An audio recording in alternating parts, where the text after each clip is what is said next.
Halo sobat-sobat KSE, kali ini kita bakal ngobrol bareng pentolan-pentolan KSE nih, terutama tentang hal-hal yang erat kaitannya dengan rekayasa perangkat lunak dan pengetahuan, atau bahasa kerennya Knowledge and Software Engineering. Nah, topik yang mau dibahas sekarang yaitu Big Data dan implementasinya. Bersama kita sudah hadir Pak Saiful. Apa kabar, Pak? Alhamdulillah sehat Mbak Yanti, terima kasih. Salam jumpa rekan-rekan, sobat-sobat KSI semua dimanapun berada. Semoga sehat-sehat semuanya. Alhamdulillah.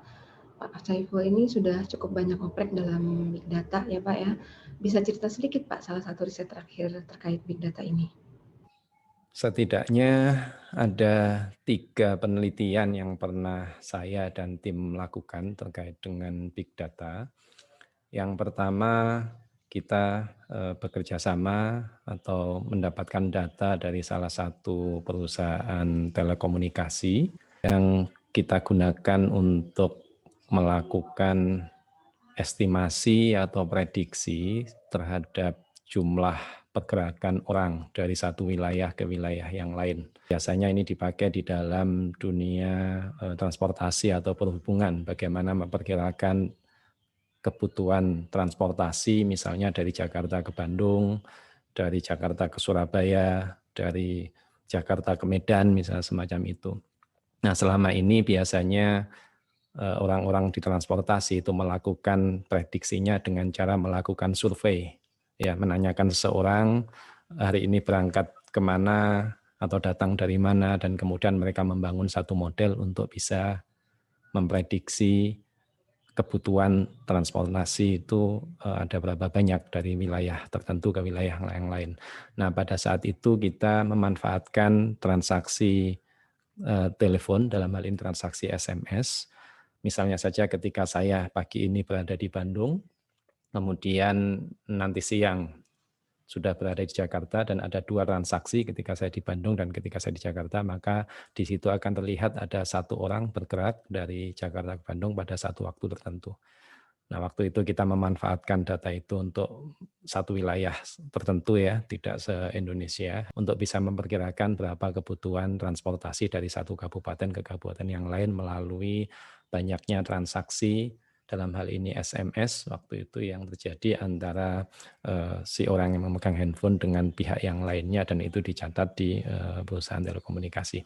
Nah, kemudian yang kedua, kami bekerja sama dengan perusahaan taksi untuk mendapatkan data pergerakan mobil taksi yang dikelolanya, ya, termasuk juga di area mana kemudian mengambil penumpang, kemudian bergerak kemana, dan kemudian berikutnya menurunkan penumpang di daerah atau jalan mana atau poin tempat tertentu ya, tempat tertentu yang mana, seperti itu.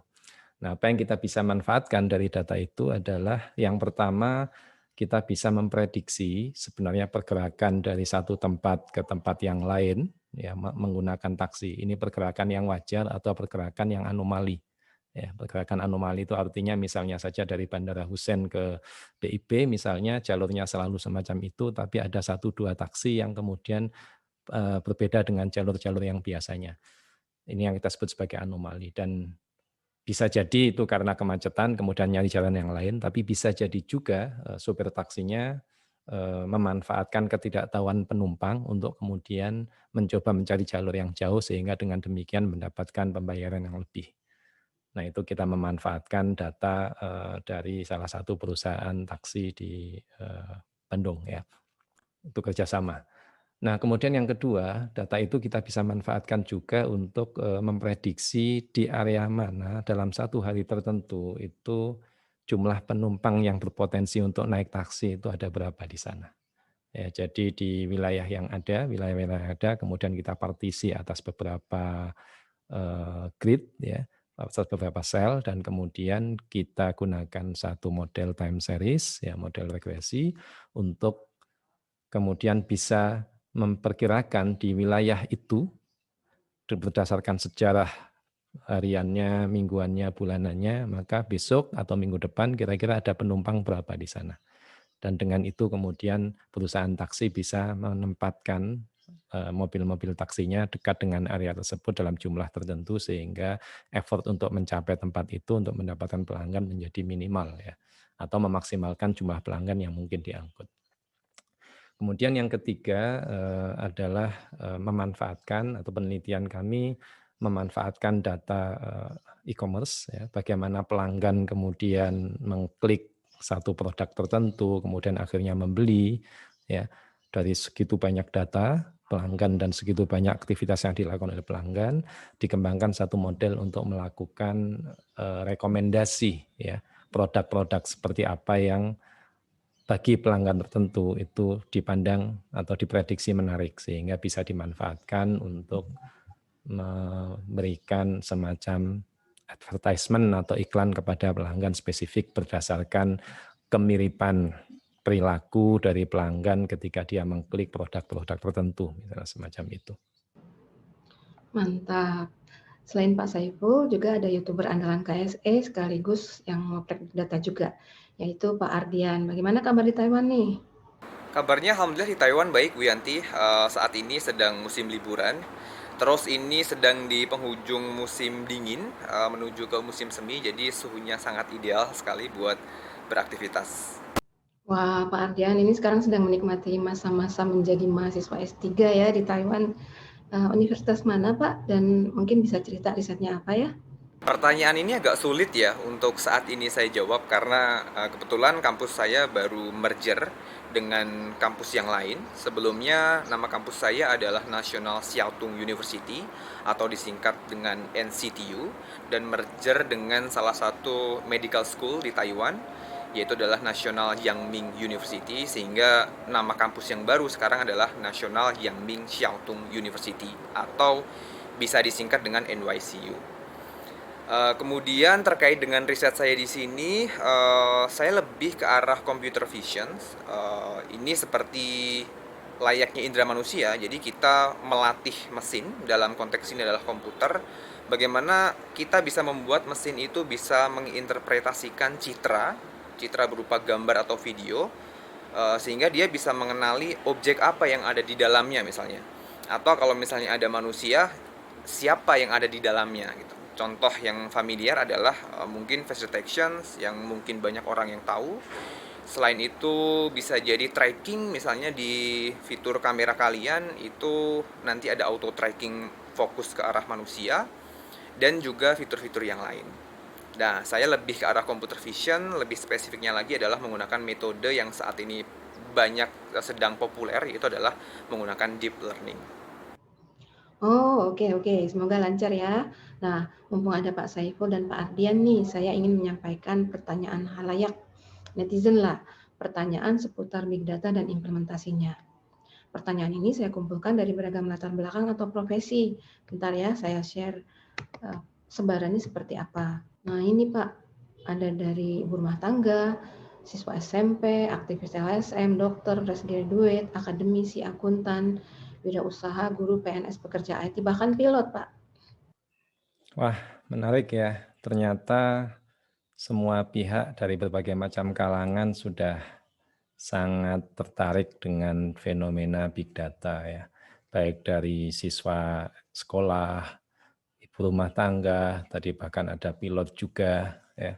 Jadi saya pikir ini hal yang menarik dan menyenangkan karena artinya bahwa kita semua aware dan antusias terhadap fenomena big data, bagaimana nanti kita bisa memanfaatkan big data untuk sebesar-besarnya manfaat buat kita semua. Serius ini, saya minta mereka menuliskan pertanyaan apa yang terpikirkan kalau mereka mendengar kata big data, atau apa saja yang ingin mereka tahu tentang big data. Dan kalau dikelompokkan, pertanyaan yang muncul kurang lebih seperti ini sebarannya. Apa itu big data, sampai dengan ada yang memberikan opini juga. Nah, pertanyaan yang paling banyak mereka tuliskan itu adalah, apa sih big data itu? Apakah datanya yang big, atau kenapa perlu khusus disebut big data? Mulai dari Pak Saiful deh. Baik, sebelum menjawab pertanyaan tentang apa itu big data, saya ingin sedikit bercerita tentang 3 gelombang atau 3 era perkembangan data processing. Nah, seperti tampak pada layar ini ya, pengembangan atau perkembangan data processing itu dibagi atas 3 gelombang atau 3 era. Yang pertama adalah era transaksional, kemudian yang kedua adalah era business intelligence, dan yang terakhir adalah era big data. Nah, apa yang dimaksud sebagai era transaksional adalah bahwa pada zaman dulu, barangkali sebelum 1970, ketika komputer sudah mulai berkembang, orang menyimpan data dengan caranya masing-masing ya, dalam sistem komputer yang terdigitalisasi. Namun ketika Pak F. Good pada tahun 1970 menerbitkan sebuah paper tentang database perbankan yang kemudian terakhir dikenal sebagai model relasional, maka perkembangan transaksi, ya, perkembangan data processing yang transaksional ini berkembang luar biasa. Nah, tujuan dari penyimpanan data pada saat itu adalah bagaimana data bisa disimpan dengan mudah, bisa diproses dengan mudah, dan bisa diambil kembali dengan mudah dalam satu struktur yang umum, ya, yang sering kemudian dikenal sebagai struktur atau model relasional. Dari situ kemudian berkembanglah berbagai macam database management system semacam DBF, MySQL, Oracle, dan berbagai macam database management system yang berbasis kepada pemodelan data relasional atau yang secara sederhana pemodelan data seperti tabel, ya, terdiri atas baris-baris-baris dan kemudian terdiri atas kolom-kolom-kolom. Melalui model data relasional ini berkembang penyimpanan data yang luar biasa, terotomatisasi dan kemudahan-kemudahan untuk menyimpan serta kemudian mendapatkan kembali data dan informasi dari sistem komputer, ya, yang disimpan datanya di dalam sistem komputer. Nah, ketika data itu kemudian menjadi terkumpul dan cukup banyak, kemudian orang berpikir tentang bagaimana bisa mengembangkan pemanfaatan data yang sudah tersimpan ini, data-data transaksional ini. Maka muncullah era baru yang disebut sebagai era business intelligence. Apa perbedaannya? Pada saat ketika kita bicara tentang transaksional, maka bagian yang penting dari penyimpanan data itu adalah melakukan penyimpanan yang reliable, kemudahan di dalam mengotomatisasi laporan dari transaksi-transaksi per waktu harian misalnya seperti itu, ya. Semacam kalau kita biasa melakukan belanja di toko, maka di situ nanti akan ada pencatatan tentang transaksi membeli barang apa, kemudian berapa buah barangnya dan harganya berapa, dan itu kemudian disimpan sehingga nanti di akhir hari atau kemudian nanti secara bulanan bisa dilaporkan barang apa saja yang sudah terjual, berapa banyak dan seterusnya seperti itu. Nah, ketika data-data ini tersimpan sehari, 2 hari, seminggu, 2 minggu, sebulan, 2 bulan, sampai kemudian setahun, toko ini ya atau perusahaan yang berjualan berbagai macam barang ini kemudian berpikir tentang bagaimana memanfaatkan data yang sudah lama tersimpan ini. Bagaimana bisa kemudian dianalisis untuk kebutuhan ke depan. Misalnya kecenderungan pembelian barang dari satu daerah atau dari satu cabang ke cabang yang lain, misalnya seperti itu. Mana yang berkembang, ya, mana yang menghasilkan profit yang paling tinggi, ya. Cabang mana yang kemudian berhasil menjual barang tertentu, misal semacam itu. Nah, itu dianalisis, ya, tapi analisisnya masih dalam bentuk yang sifatnya agregat, ya, kumpulan. Jadi misalnya secara bulanan atau secara tahunan, berapa banyak jenis barang tertentu yang terjual, misal seperti itu. Nah, ini kalau dilakukan pengambilan data melalui data transaksional, ini akan menjadi terlalu berat. Maka kemudian muncullah era business intelligence ini untuk memisahkan, ya, kadang disebut juga sebagai data warehouse, memisahkan antara data-data yang transaksional ini dengan data historis yang sudah pernah ada untuk kemudian dianalisis secara terpisah dari data transaksional. Sering disebut modelnya adalah model yang terstruktur relasional, tetapi kemudian dikembangkan ke model multidimensional. Data dilihat dari berbagai macam dimensi, ya. Misalnya saja dimensi bulan per bulan, bisa kelihatan penjualannya berapa banyak misalnya. Bisa dilihat dari dimensi produk, produk elektronik, produk produk yang lain, misalnya seperti itu. Bisa dilihat dari dimensi cabang dari perusahaan, hasil penjualan dari cabang 1, cabang 2, cabang 3, dan seterusnya. Nah, ini adalah data-data historis, data-data yang lama yang sangat banyak, kemudian dikumpulkan, diagregasi untuk kemudian bisa didapatkan pengertian atau pemahaman tentang data untuk mengambil keputusan bisnis. Ya. Nah, kemudian itu berkembang. Nah, muncullah kemudian era yang disebut sebagai era big data. Nah, era big data ini sudah gabungan antara era data processing yang secara tradisional mendapatkan data dari data transaksi, data warehouse tadi, dengan data yang disediakan oleh pengguna komputer dimanapun yang berada, ya, baik itu data dari media sosial, baik itu data transaksi ketika pengguna mengklik produk tertentu misalnya atau membeli produk tertentu, semuanya bercampur ya dan menjadi sangat banyak, dan kemudian dalam format yang berbeda-beda bisa jadi sehingga muncullah apa yang disebut sebagai era big data. Berbeda dengan dua periode atau dua era sebelumnya, transaksional dan business intelligence atau data warehouse, di era big data ini ada satu karakteristik yang sering disebut sebagai 3V ya, atau 4V ya, untuk kemudian mengenerate apa yang disebut sebagai V yang berikutnya, yaitu value.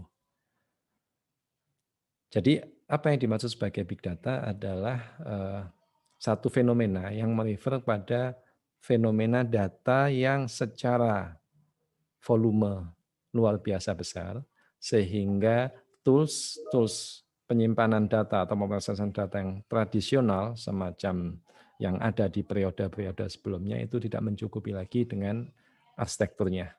Ya, jadi dia harus mengembangkan sesuatu yang baru. Selain itu, selain masalah volume, juga ada masalah atau karakteristik velocity, yaitu data terus-menerus kemudian bergerak ya, bertambah setiap waktu. Sehingga alih-alih kemudian selalu bisa menyimpan data, yang terjadi adalah bisa jadi kita perlu mengambil sebagian data dan melewatkan data yang lain untuk kemudian dibuang, semacam aliran sungai ya, yang kemudian kita ambil bagian tertentu yang menarik, misalnya ikannya kita jaring untuk kemudian kita manfaatkan, sedangkan airnya itu terus-menerus mengalir ya. Jadi ada aspek volume, ada aspek velocity ya, data yang kemudian terus-menerus mengalir, kemudian ada masalah verity, format data yang bermacam-macam ya, ada yang terstruktur semacam data relasional secara tabel atau multidimensional atau data teks, data JSON, XML, image, audio dan yang lain-lain ya. Dan kemudian yang terakhir adalah karakteristik yang disebut sebagai veracity atau sering disebut juga sebagai data in depth. Artinya apa? Yaitu data yang banyak berada di mana-mana, tetapi kita perlu melihat bahwa ada ketidakpastian tentang kebenaran dari data. Dan ini barangkali berbeda dengan dua periode atau era sebelumnya, ketika transaksional, ketika business intelligence, data yang masuk itu dijaga betul kebenarannya. Tetapi di era big data, siapapun boleh memproduksi data, sehingga muncul satu karakteristik dari big data yang disebut sebagai veracity, yaitu keraguan terhadap seberapa valid data. Ya. Nah, 3 atau 4 fenomena tadi, volume, kemudian velocity, kemudian verity, dan yang terakhir adalah velocity, itu memberikan challenge yang besar, ya, tantangan yang besar untuk bagaimana kita bisa menghasilkan value dari keempat karakteristik tadi. Ya. Apa yang dimaksud sebagai value adalah apakah kita bisa mendapatkan informasi yang menarik di sana, apakah kita bisa mendapatkan pola yang bagus di sana sehingga bisa kita manfaatkan untuk memahami tentang situasi bisnis kita misalnya. Atau kita bisa manfaatkan data yang dengan 4 karakteristik ini untuk kemudian membangun satu model untuk memprediksi ke arah mana sebaiknya bisnis dilakukan. Nah, tools-toolsnya berkembang ke tools yang karena basisnya adalah volume yang sangat besar sehingga arsitektur konvensional tidak bisa menangani, maka muncullah salah satunya misalnya adalah tools-tools yang berbasis pada MapReduce ketika data berada di tempatnya masing-masing dan kemudian bagaimana pemrosesan data itu dikirimkan ke tempat data untuk kemudian hasilnya dikoordinasikan kembali untuk dimaknai atau didapatkan insight di sana. Jadi apa itu big data? Adalah satu fenomena ya yang merefer kepada ketersediaan data yang mengacu atau memiliki 4 karakteristik tadi ya. volumenya yang sangat besar, velocity, ada aliran data, kemudian verity, berbagai macam format dan bentuk file, ya, atau cara menyimpan data, dan kemudian verity, keraguan atas seberapa valid atau benar data yang ada. Nah, keempat V ini bagaimana kemudian bisa diproses, ya, bisa dianalisis sedemikian hingga bisa dimanfaatkan sehingga bisa menghasilkan value untuk dimanfaatkan dalam meningkatkan capaian bisnis dari yang memanfaatkan big data ini. Oh, jadi begitu ya, tidak semata datanya yang besar ya. Pak Ardian mungkin mau menambahkan? Sepertinya jawaban dari Pak Saiful sudah sangat banyak dan jelas ya. Mungkin di sini saya lebih menjawab ke arah untuk meringkas saja dan menekankan poin-poin penting dari apa itu big data. Kalau menurut saya, big data itu adalah sebuah fenomena. Jadi fenomena di mana device atau piranti untuk akuisisi data itu semakin bagus. Kemudian piranti untuk komputasinya juga semakin bagus, dan tuntutan kita ingin mengambil data, menyimpan data, memproses data itu juga semakin tinggi gitu. Sehingga muncullah fenomena datanya yang membludak itu. Nah, data yang membludak ini seperti yang disampaikan Pak Saiful, kita bisa karakteristikkan dengan setidaknya 3V ya. Volumenya besar, kemudian velocity-nya datanya cepat, dan datanya bervariasi, V variety ya. Tadi juga sudah dijelaskan oleh Pak Saiful panjang lebar untuk masing-masing V. Mungkin yang perlu saya tekankan adalah terkait dengan V pertama, volume itu. Ya cara gampangnya ya kita sudah tidak bisa menyimpan, mengakses, dan memproses data yang besar itu dalam satu mesin komputer. Sehingga kita harus butuh beberapa komputer yang tergabung dalam suatu cluster gitu ya, untuk memproses, menyimpan, dan mengakses data yang kita miliki tadi. Itu terkait dengan volume. Terus kemudian untuk velocity tadi sudah dijelaskan panjang juga oleh Pak Saiful. Yang perlu saya tekankan mungkin di bagian variety. Jika non big data itu terkait dengan variety-nya ini, kita bisa katakan bahwa ya data di non big data itu sudah clean, sudah well prepared. Nah, cara gampangnya ya data itu sudah kita simpan dalam tabel-tabel, misalnya data universitas. Ada data mahasiswa di mana tabelnya sudah fix, ada ID student, ada nama student, ada alamat, ada jurusan apa, yaitu datanya sudah terstruktur dengan baik. Nah, kalau yang big data ya datanya tidak terstruktur. Datanya masih belum diproses. Karena apa? Ya karena tadi karakteristiknya datanya sangat cepat dan banyak, sehingga kalau misalnya kita nunggu diproses dulu, bisa jadi kita sudah tidak bisa mengcapture datanya gitu. Jadi di konsep big data ya bisa jadi datanya simpen dulu aja, nanti kita proses, preprosesnya bisa dilakukan nanti gitu. Itu terkait dengan variety ya, datanya bisa bermacam-macam, bisa diproses nanti.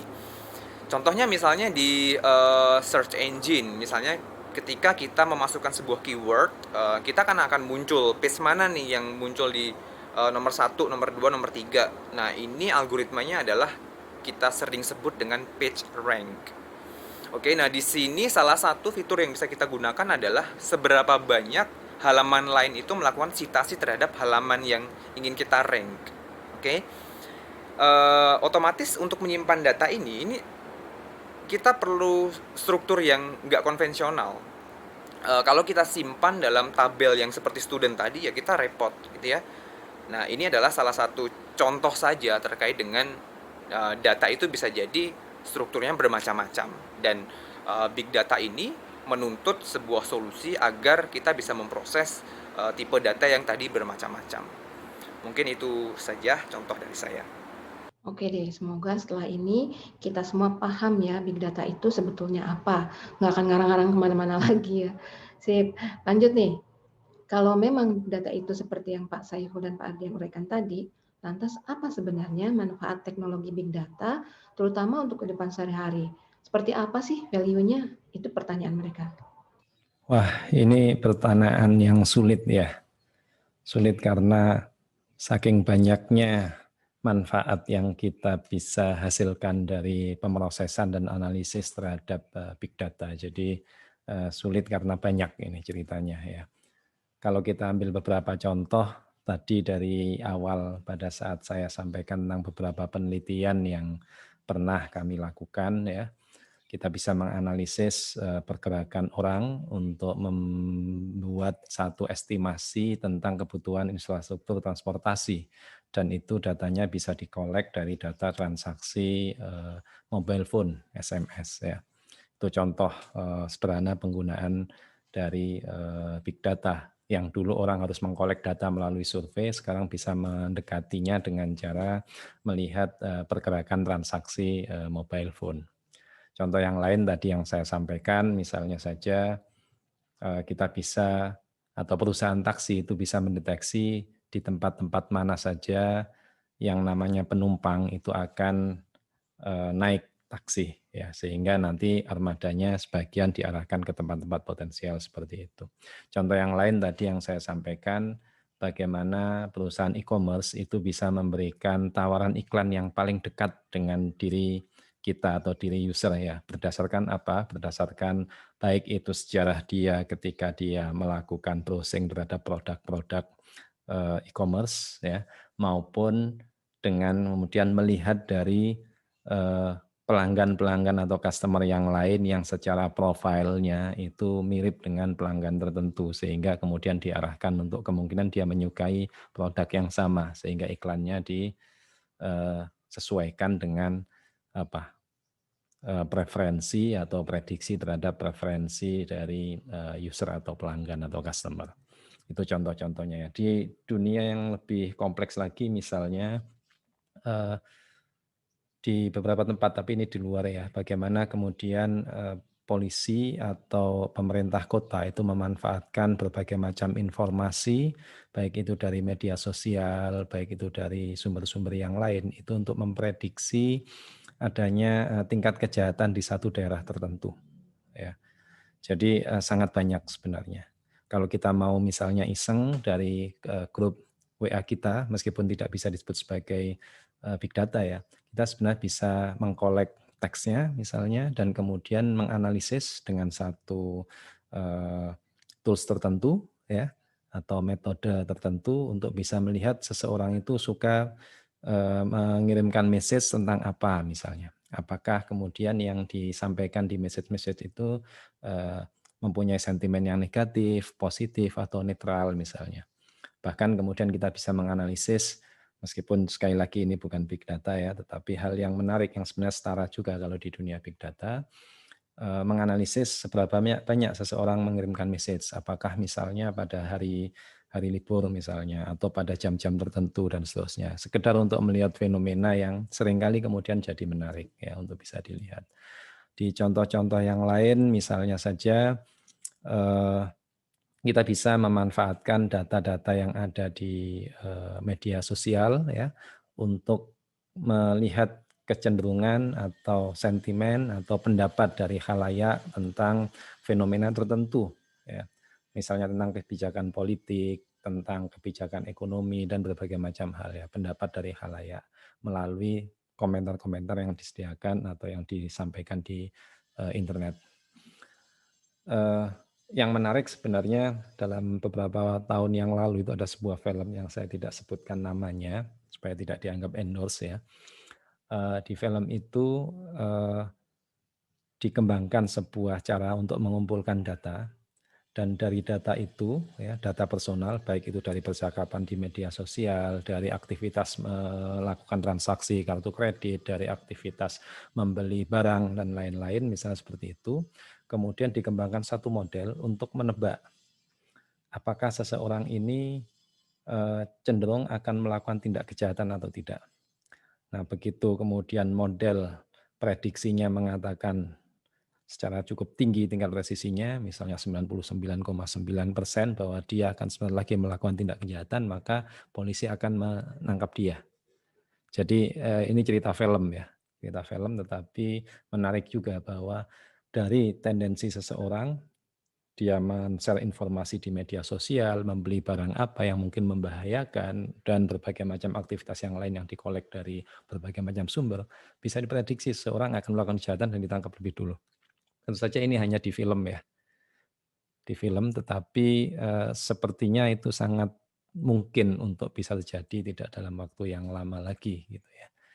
Memprediksi perilaku orang. Kita misalnya dengan berbagai macam aktivitas kita memanfaatkan Google ya, baik dalam saat melakukan searching misalnya mencari lokasi dengan Google Map, kita menggunakan GPS untuk kemudian mengetahui lokasi dan Google mendrive kita kemana segala macam. Pada dasarnya Google mengetahui banyak hal tentang kita ya dan tentang aktivitas kebanyakan user, dan itu bisa dimanfaatkan untuk berbagai macam hal yang luar biasa sebenarnya ya. Itu adalah beberapa contoh dari bagaimana big data itu bisa dimanfaatkan. Tentu saja dalam skala yang lebih kecil, tidak harus dalam volume data yang sangat besar. Ketersediaan data di berbagai macam sumber di internet, media sosial maupun sumber-sumber lain itu sangat berpotensi untuk bisa dianalisis datanya dan kemudian dimanfaatkan. Saya belum berbicara tentang masalah hak dan etika di dalam memanfaatkan data semacam ini ya, tetapi secara faktualnya itu bisa dimanfaatkan dan banyak hal yang bisa dimanfaatkan dari data-data yang tersedia di sana. Oke, terkait dengan manfaat dari big data ini mungkin ya kita sudah menggunakan dalam kehidupan sehari-hari dan mungkin beberapa di antara kita tidak sadar bahwa itu bagian dari manfaat adanya big data gitu. Tadi juga sudah disampaikan secara panjang lebar dan banyak contoh dari Pak Saiful. Mungkin saya akan menambahkan dari sisi yang bidang yang saya sekarang geluti, yaitu adalah terkait dengan bidang AI di bidang computer vision.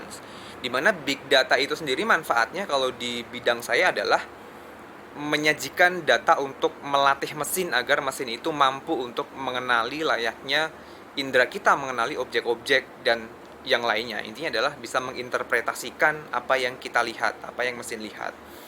Contohnya misalnya ada data yang ukurannya besar, di mana ada gambar-gambar di situ diberikan label, oh ini tuh gambar kursi, ini gambar mobil, ini gambar manusia.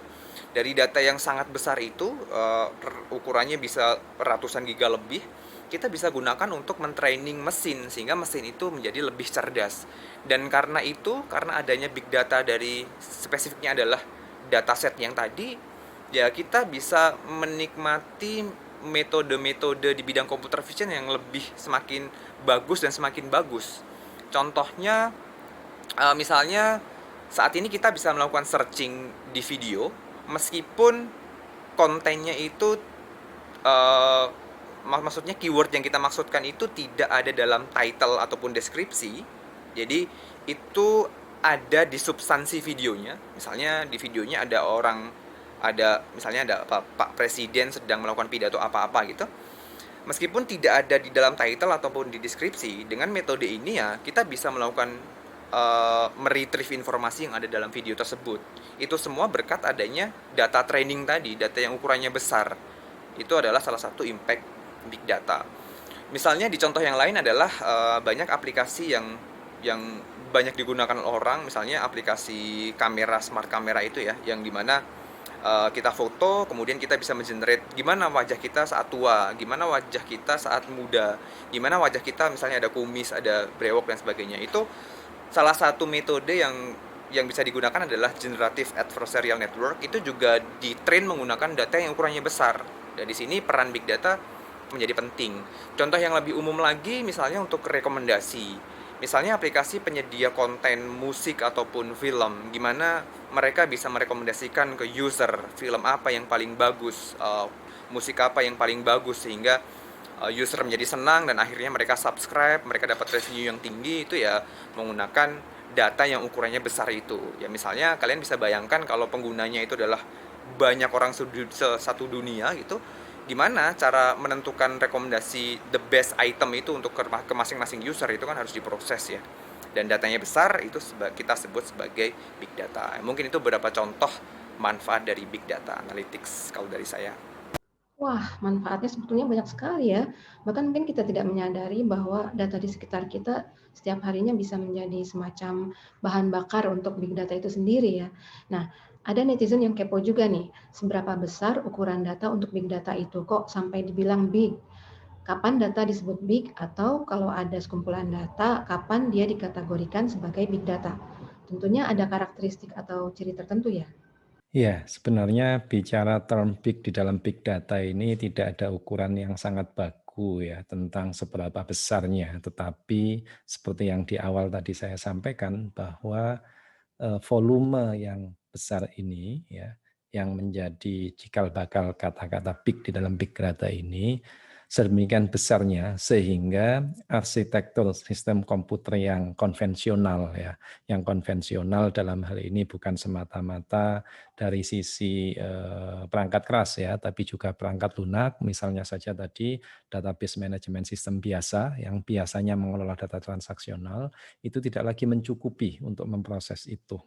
Tidak lagi mencukupi itu dalam hal tidak mungkin menyimpan data yang luar biasa besar, tidak mungkin kemudian memproses data tersebut atau menganalisis data tersebut dalam waktu yang reasonable ya, sehingga muncullah istilah big itu di sana. Sehingga kemudian dikembangkan cara-cara pemrosesan, model arsitektur baru, gabungan antara beberapa perangkat keras membentuk klaster komputer misalnya, untuk kemudian bisa menangani itu. Di samping juga tentu saja metode dan algoritma-algoritma yang lain yang secara spesifik mengadres atau secara spesifik menangani isu besarnya volume dari data ini ya. Jadi ukurannya tidak sangat pasti, tetapi sesederhana barangkali bisa dikatakan kalau database manajemen sistem yang konvensional yang selama ini ada, itu tidak bisa dipakai untuk menyimpan. Itu salah satu ukuran yang bisa dipakai ya. Di samping itu juga sebenarnya tadi yang saya katakan bahwa big data itu enggak semata-mata persoalan volume. Memang volume menjadi masalah yang paling menantang dan utama dari big data ini. Tapi kemudian berkembang karakteristik yang lain tadi ya, velocity yaitu data bergerak terus-menerus ya, sehingga kadang-kadang kecepatan data diproduksi itu lebih besar daripada kemampuan alat atau sistem untuk memproses atau menganalisisnya. Sehingga kadang-kadang ada proses yang hanya sekedar mampu untuk mengambil cuplikan ya, tidak seluruh data, yang lainnya dibuang ya, seperti itu. Itu kalau terkait dengan velocity, yaitu data yang produksinya terus-menerus mengalir secara lebih cepat ketimbang kemampuan alat atau metode untuk mengambil data itu untuk diproses atau dianalisis. Dan kemudian ada karakteristik tambahan yang lainnya yang tadi saya sampaikan ya, verity berkaitan dengan berbagai macam kemungkinan bentuk data ya, dari data yang sebenarnya isinya sama tentang domain yang sejenis, tetapi ada yang dalam bentuk misalnya dalam bentuk spreadsheet, dalam bentuk teks, dalam bentuk PDF, dalam bentuk yang lain-lain. Sehingga perlu cara-cara tertentu untuk bagaimana memproses data itu, menyatukannya dalam satu kesatuan pemrosesan, sehingga bisa kemudian diintegrasikan satu sama lain. Dan yang terakhir adalah bahwa karena siapapun sekarang itu bisa memproduksi data, ya, data juga bisa diambil dari berbagai macam sensor yang ditempatkan dimanapun, yang juga tidak lepas dari kesalahan dalam pembacaan, maka di dalam big data ada karakteristik yang disebut sebagai verity, bahwa kita harus aware data yang kita dapatkan dari sumber-sumber big data tadi itu sangat berpotensi tidak seluruhnya valid ya. Cukup banyak noise yang kemudian harus dipisahkan dari data yang valid. Nah, jadi 4 hal ini, yaitu volume, kemudian velocity, verity, dan kemudian veracity. Keempat hal inilah yang kemudian menjadi karakteristik utama dari big data. Seberapa big, sepanjang kemudian arsitektur dari komputer biasa, konvensional, dan database management system yang konvensional itu tidak cukup untuk menampung dan memprosesnya. Oke, untuk seberapa besar ukuran sebuah data kita sebut sebagai big data dan apa karakteristiknya, saya juga sepakat dengan Pak Saiful. Susah untuk menjawabnya seberapa besar gitu. Mungkin saya mencoba untuk mensitasi salah satu sumber bacaan, sebuah textbook berjudul Mining Massive Dataset. Itu menyebutkan orde big data ya dimulai dari 100 GB ke atas. Tapi itu relatif, mungkin sumber lain juga akan menyebutkan angka yang berbeda. Tapi yang menjadi poin penting kalau menurut saya adalah ya kembali tadi seperti yang sudah kita obrolkan sebelum-sebelumnya ya, bahwa ya kita sudah tidak mampu untuk memproses data yang ukurannya besar itu dalam single komputer menggunakan teknologi yang lama, yang konvensional. Itu kita bisa sebut itu big data gitu. Kemudian terkait dengan karakteristiknya 3V tadi juga sudah kita bahas. Saya pikir sudah cukup jelas ya. Ada volume yang ukurannya besar, velocity datanya datang secara cepat gitu, dan variety di mana datanya jenisnya adalah bermacam-macam. Oh, oke. Berarti perlu kita pertimbangkan dulu karakteristik itu sebelum bisa menyatakan bahwa sekumpulan data itu merupakan big data. Menarik sekali ya. Karena pertanyaan-pertanyaan lainnya nanti ada yang ingin tahu big data disimpan di mana, analisanya bagaimana, dan contoh konkretnya seperti apa. Kita lanjutkan setelah intermezzo berikut ini ya.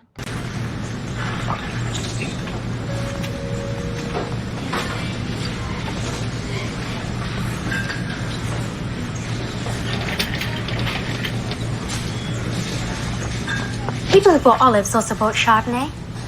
Oh, all right. 78% of people who viewed Chardonnay also bought What to Do When He's Not That Into You. Well, I'm just wanting to get some olives, so... Why not buy all three? Oh, yeah. Because I don't really need them. It'll give you a total saving of 7 pence. I think I'll still pass, actually. Just some wine then. No, sorry. What? You didn't know. Excuse me. Excuse me, I'm not buying this wine.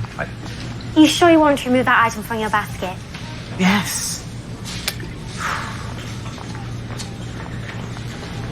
Why not try something new? What, and buy something totally random that I've never shown any interest in? Wilson Cape Memorial mug? Yeah, okay, I'll take the mug. Obviously I'm joking, aren't I?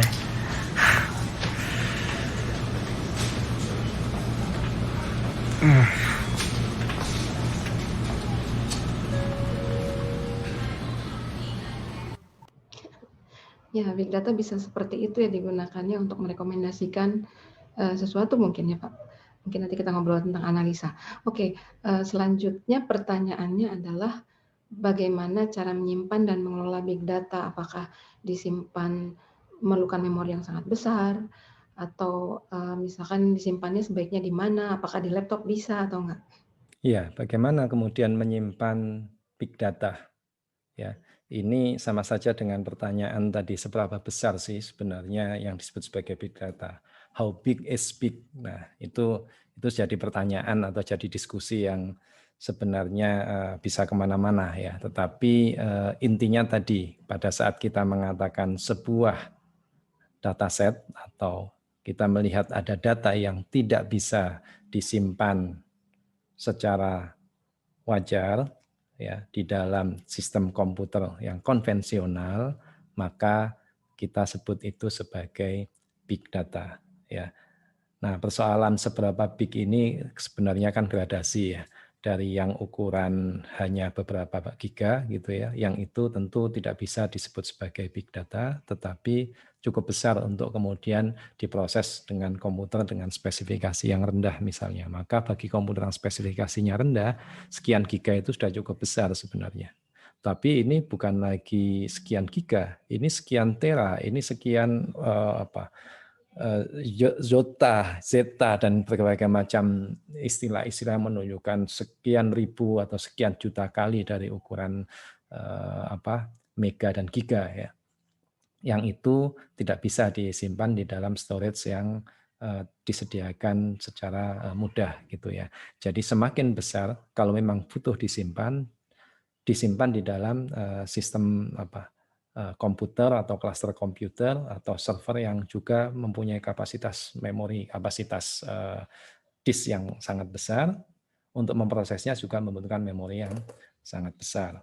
Nah, sehingga salah satu caranya adalah dengan menempatkan data pada tempatnya masing-masing. Begitu kita membutuhkan kemudian data itu diproses, maka proses itu yang dikirimkan kepada tempat penyimpan data itu daripada kemudian diambil. Itu pun kalau kita bisa menyimpan ya, karena banyak juga fenomena big data yang tidak mungkin itu disimpan, saking banyaknya datanya. Sehingga terjadi adalah ada cara misalnya kemudian yang disimpan hanya statistiknya saja dari sekian rentang waktu dari ketika data itu mengalir. Ya.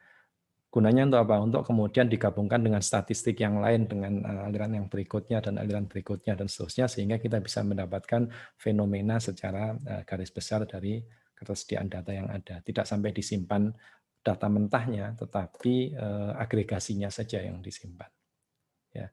Jadi pertanyaannya, apakah membutuhkan kapasitas storage dan memori yang besar? Iya, tetapi seberapa besar itu bisa dikatakan tidak terbayangkan, tergantung kepada seberapa besar yang kita pandang sebagai besar. Ya.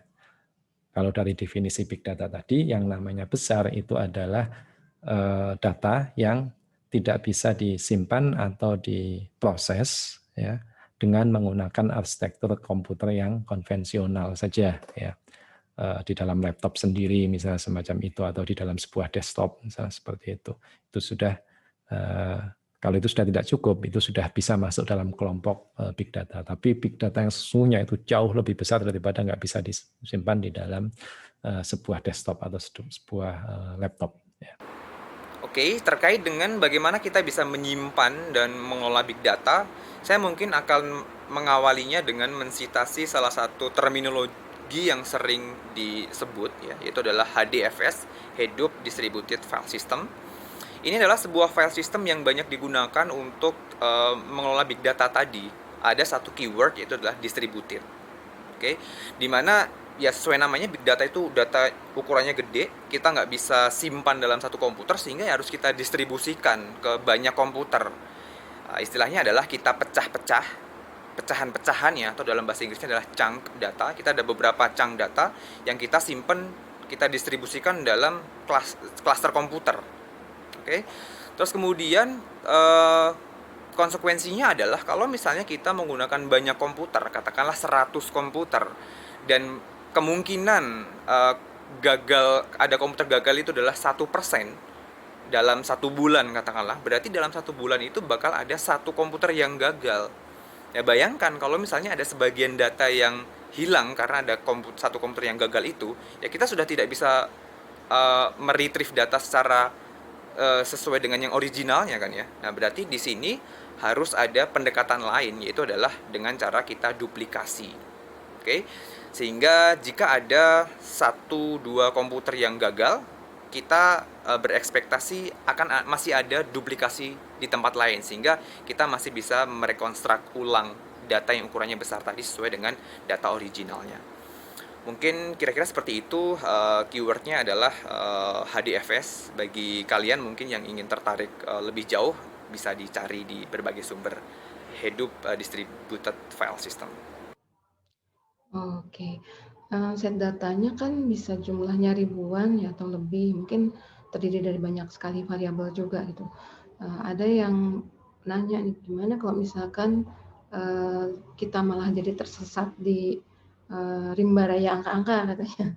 Jadi nganalisanya seperti apa, apakah serumit apa gitu, dan proses apa yang berbeda untuk big data dan little data kalau memang bisa ada dikategorikan seperti itu. Dan apakah kemungkinan meleset atau tidak analisanya? Ya, dalam situasi situasi data yang benar-benar kompleks dan big, ya, maka jumlah instance data bukan lagi hanya 1.000, 2.000, sejuta, 2 juta, bisa ratusan juta, bisa miliaran instance data, ya, miliaran baris. Kemudian kalau kita bicara dimensinya, atau biasa kita sebut sebagai atribut atau kolom, itu dimensinya atau atributnya bisa ribuan banyaknya, ya, dan ini tentu saja menyebabkan kompleksitas dalam pemrosesannya, ya. Tapi sebenarnya persoalan-persoalan jumlah dimensi yang banyak misalnya seperti itu terjadi sebelum era big data juga. Bagaimana ada metode-metode yang bisa dipakai untuk mengurangi jumlah dimensinya. Misalnya saja ketika ada sebuah atribut dengan atribut itu korelasinya sangat-sangat tinggi, maka salah satu di antaranya bisa dihilangkan sehingga kemudian mengurangi dimensi dari data misalnya. Atau dengan pendekatan-pendekatan, salah satunya misalnya pendekatan principal component analysis, jumlah dimensi data yang banyak, kemudian dicoba di transformasi untuk mendapatkan dimensi yang lebih sedikit yang mewakili apa yang disebut sebagai komponen-komponen prinsipnya. Sehingga mestinya misalnya 10 dimensi, 20 dimensi mungkin bisa menjadi hanya 5 dimensi atau 6 dimensi misalnya semacam itu. Itu kalau kita bicara dimensinya ya. Tapi kalau kita bicara tentang instance datanya, jumlah barisnya yang tadi saya katakan ya bisa 1 juta, bisa bahkan miliaran ya. Sehingga kalau dilakukan pemrosesan secara biasa dalam arti data mentahnya kemudian hanya dilihat misalnya belum sampai dianalisis ya itu jelas akan membuat kita terjebak dalam rimba belantara baik angka-angka maupun teks di sana ya. Makanya itu perlu satu pemrosesan, sebuah cara untuk menganalisis supaya menjadi sederhana, supaya kita lebih melihat pada abstraksi atau ada pola apa di sana atau misalnya agregasinya. Agregasi itu artinya misalnya rata-rata dari satu nilai tertentu, kemudian misalnya nilai yang maksimal atau minimalnya misalnya, atau kalau kita bicara hal yang lain kita bisa mendapatkan pola hubungan antara satu atribut dengan atribut yang lain ya.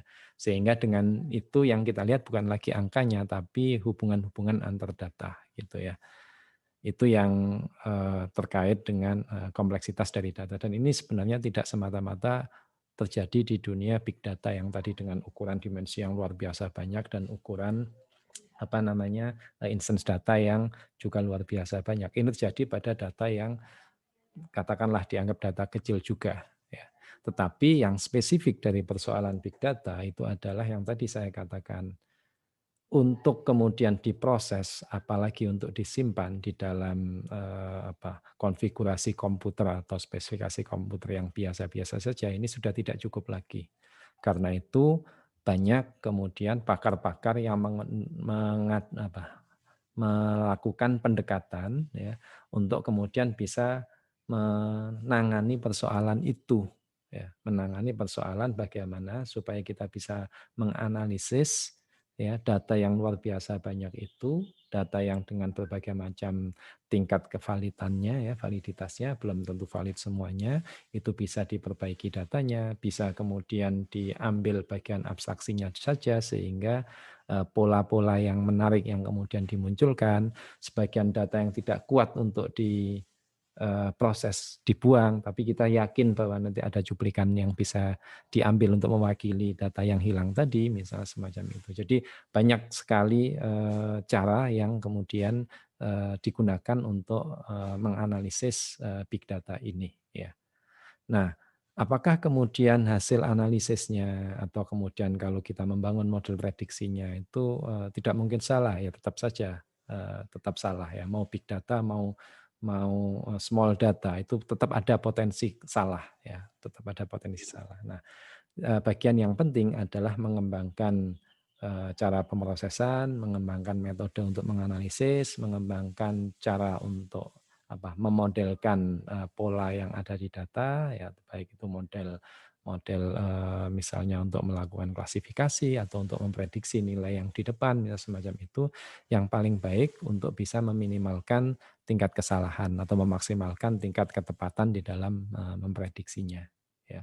Dan satu hal yang perlu dicatat adalah bahwa sebenarnya masalahnya sama antara small dengan big, tetapi tingkat kerumitannya itu menjadi luar biasa besar di sana ya. Itu key point-nya sebenarnya. Terkait dengan pertanyaan terjebak dan tidaknya dalam analisa data di big data ya, dibandingkan dengan yang bukan big data, kalau menurut saya sama-sama ya potensinya.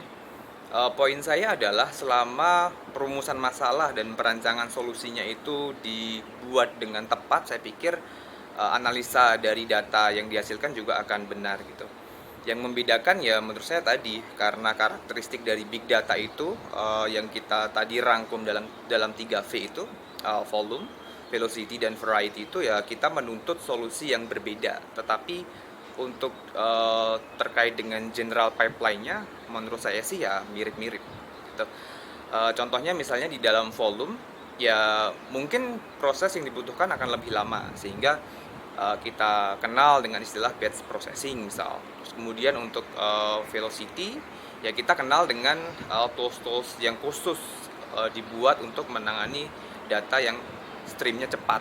Misalnya kita kenal dengan Kafka, Flume, Storm, dan sebagainya. Kemudian untuk variety ya juga ada tools-toolsnya tersendiri. Untuk informasi tambahan saja, ada beberapa tools yang dibuat agar lebih praktis. Contohnya misalnya kita kenal tools Hive.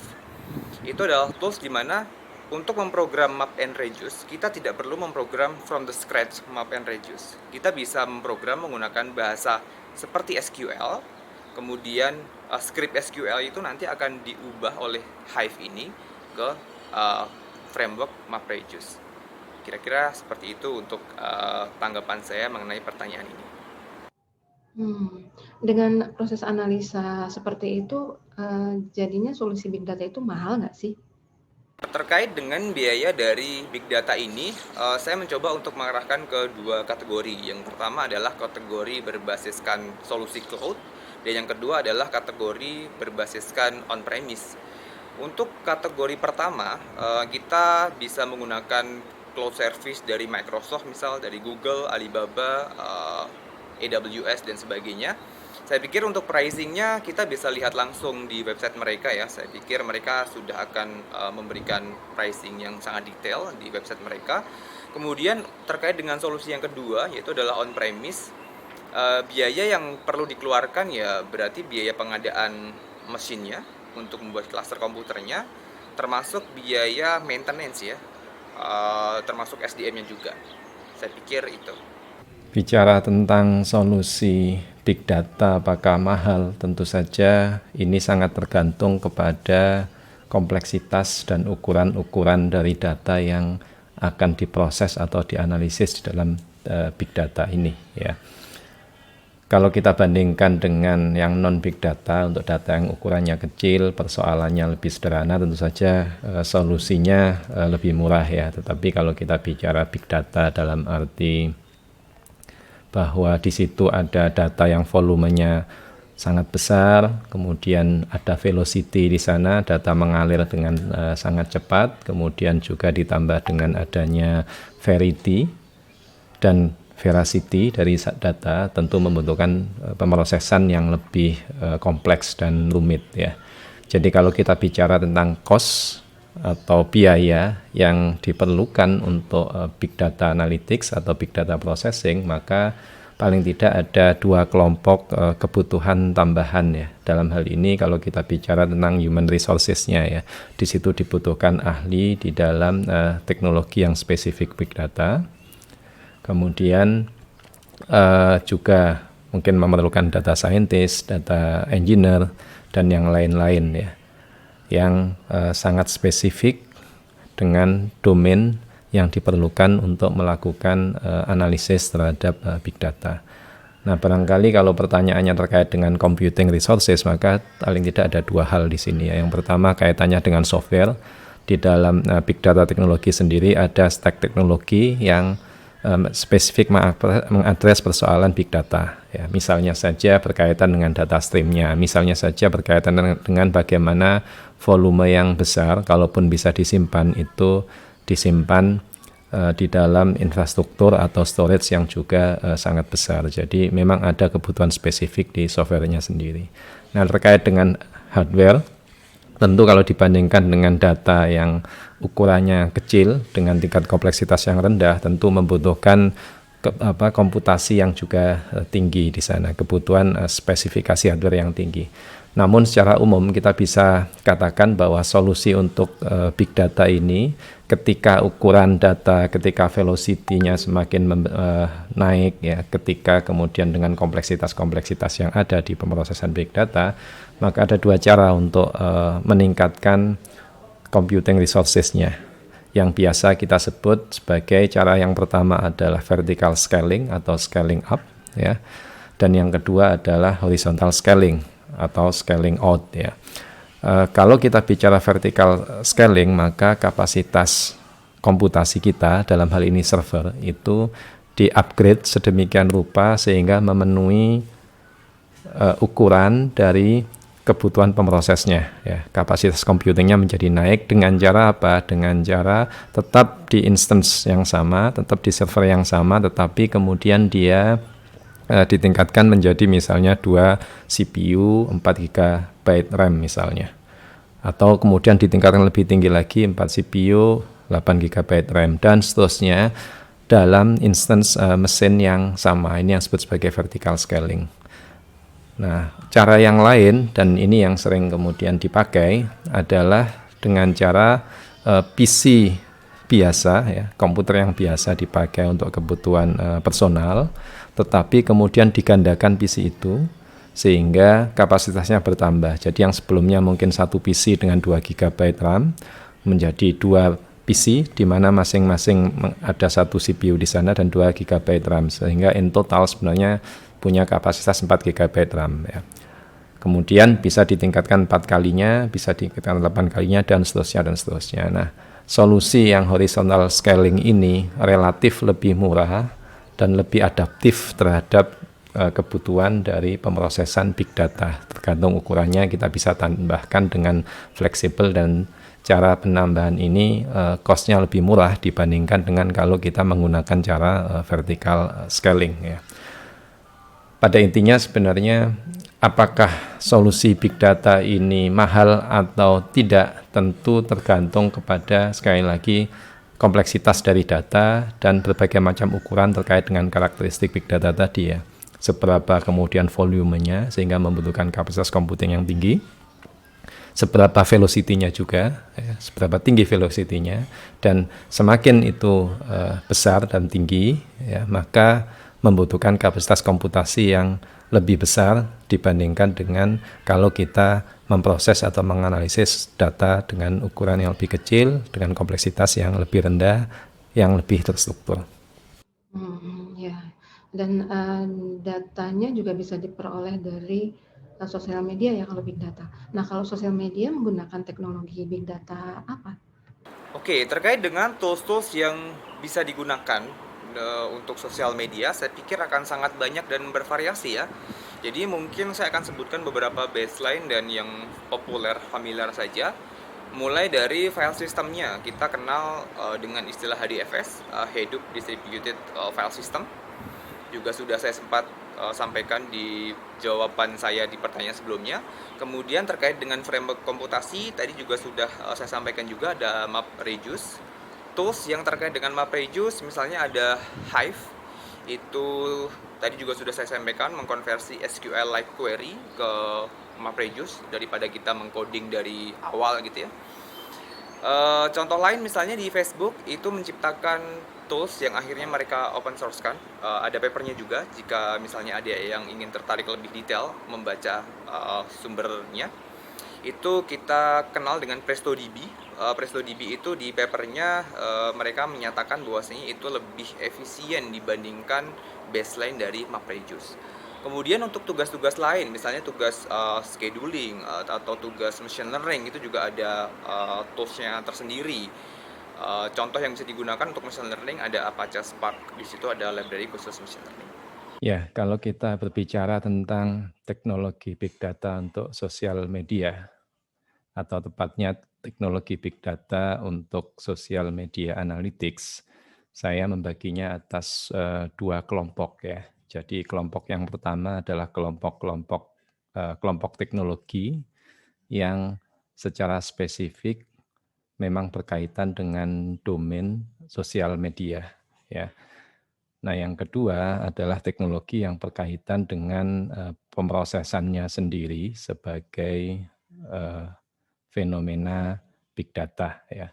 Apa yang dimaksud sebagai teknologi yang berkaitan dengan kebutuhan atau domain spesifik dari sosial media adalah bahwa kalau kita memiliki sosial media, mendapatkan data dari sosial media semacam Twitter, kemudian Facebook, Instagram, atau sosial media yang lain, maka di sana ada paling tidak 2 karakteristik, ya. Jadi yang pertama, dari sisi datanya, di sana ada data teks, kadang ada data image juga, tapi dalam bentuk data teksnya adalah data teks yang bebas.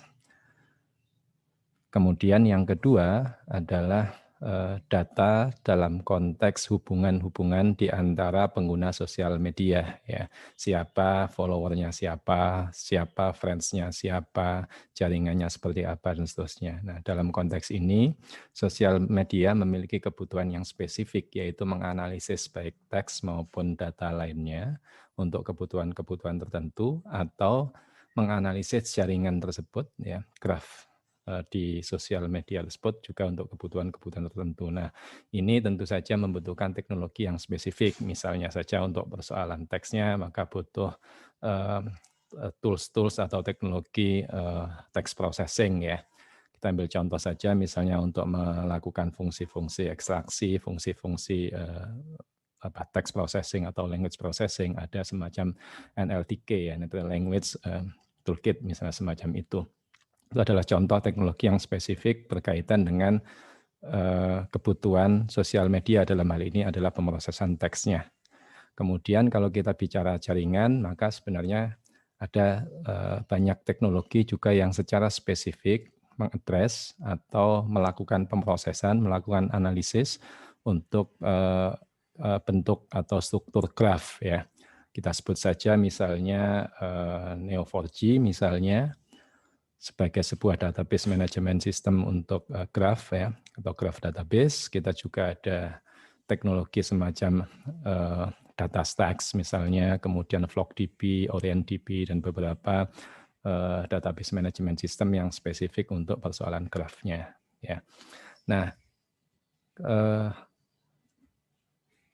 analisisnya sendiri untuk teks tergantung juga pada kebutuhan, apakah diarahkan untuk misalnya melakukan sentimen analisis misalnya, ataukah kemudian untuk sekedar melihat isu apa yang paling hit, ya, yang paling muncul sekarang di pembicaraan di sosial media misalnya semacam itu, atau sampai bahkan bagaimana pendapat seseorang atau komunitas tertentu terkait dengan produk, terkait dengan kebijakan pemerintah dan yang lain-lain. Nah, ini membutuhkan sebuah teknologi untuk melakukan analisis terhadap teks tadi dan kemudian mencoba melakukan mining untuk mendapatkan insight, ya, apakah dalam bentuk sentimen negatif positif terhadap produk, terhadap kebijakan pemerintah dan yang lain-lain. Nah, itu semua adalah kebutuhan akan teknologi yang spesifik untuk persoalan sosial medianya. Nah, pada sisi yang lain, sebagai satu fenomena big data yang kita tahu bahwa di situ ada 4 hal, ya. Yang pertama adalah volume, kemudian velocity, berikutnya adalah verity, dan kemudian veracity. Nah, kebutuhan ini tentu saja umum, ya, kebutuhan yang generik untuk berbagai macam persoalan big data, tidak peduli pada domainnya seperti apa. Nah, saya akan tunjukkan satu contoh kerangka bagaimana teknologi yang berkaitan dengan big data yang bisa diaplikasikan tentu saja untuk sosial media, namun juga tidak spesifik berkaitan dengan sosial media itu sendiri, ya, bisa untuk data yang lain, ya. Jadi pada prinsipnya sebenarnya ada 4 level atau 4 kelompok di mana pemrosesan terhadap big data ini berjalan. Jadi yang pertama adalah kita bicara tentang data streams-nya sendiri, sumbernya dari mana, ya. Jadi kita bicara, kalau bicara Twitter data, ya, berarti kita mendapatkan dari Twitter melalui API dari Twitter. Kalau misalnya kita ingin mendapatkan data dari Facebook, tentu ada API Facebook yang bisa dimanfaatkan dan berbagai macam cara yang lain, tetapi pada prinsipnya di sini sumber-sumber data stream ini menghasilkan data stream yang itu kemudian oleh sistem pemroses big data kita, di situ ada environment atau framework untuk melakukan data ingestion, ya. Jadi mengkolek data sebagai data stream, ya. Jadi data terus-menerus mengalir, sebagaimana aliran sungai, maka kemudian data ingestion ini adalah satu aliran sungai yang disiapkan untuk kemudian airnya diproses secara lebih terstruktur atau sistematis ke belakangnya. Ya, data ingestion itu pada dasarnya adalah menyambungkan antara sumber-sumber data stream yang bisa dari berbagai macam tempat dengan cara yang berbeda-beda ke dalam sistem pengelolaan atau pemrosesan big data kita. Jadi ada satu step namanya data ingestion untuk mengkolek atau menyambungkan dari sumber data stream. Salah satu contoh teknologinya adalah Kafka dalam ini. Nah, pada saat sudah tersambung dalam bentuk flow atau proses data ingestion ini, maka ada dua kelompok cara untuk memprosesnya ya. Dan di situ ada masing-masing teknologi yang kemudian berperan di sana. Jadi yang pertama adalah dia diproses sebagai satu flow yang terus-menerus dan kemudian pemrosesannya secara real time, atau dikumpulkan sementara waktu untuk kemudian nantinya diproses ya. Jadi flow yang pertama itu adalah flow real time processing. Jadi begitu data didapatkan, aliran data masuk, maka kemudian dilakukan real time processing, mana yang kemudian diambil, mana yang tetap dibuang, mana yang kemudian dalam rentang waktu tertentu itu diproses, mana yang harus sekedar dilewatkan saja, misalnya semacam itu berada pada posisi real time processing ya. Beberapa metode atau algoritma terkait dengan stream processing ini berada di posisi ini ya. Beberapa contoh teknologinya misalnya kita bicara ada Spark Streaming, kemudian Apache Flink, Apache Storm misalnya semacam itu. Nah, kemudian ada yang menerima data tersebut dalam bentuk stream tadi yang sudah kemudian siap untuk dilakukan proses berikutnya. Apakah sekedar ditampilkan dalam dashboard ya secara real time, jadi perubahannya terus-menerus akan tampak ya secara real time atau near real time, atau kemudian dilakukan real time analytics ya di sana. Jadi pada saat itu juga kemudian dilakukan analisis-analisis yang kemudian bisa mendapatkan insight. Nah, yang kedua, kelompok atau cara yang kedua adalah dengan cara data stream yang diperoleh dari proses data ingestion ini kemudian disimpan untuk sementara waktu baik di cluster komputer atau katakanlah di bahkan database management system ya. Di sini ada beberapa contoh misalnya AWS S3 misalnya, kemudian Cassandra dan yang lain-lain untuk disimpan sementara waktu dan kemudian dilakukan analytics atau ditampilkan dalam bentuk dashboard, dibuat report atau kemudian diobservasi melalui satu metode-metode data science. Tapi prinsipnya di sini adalah menggunakan proses batch ya.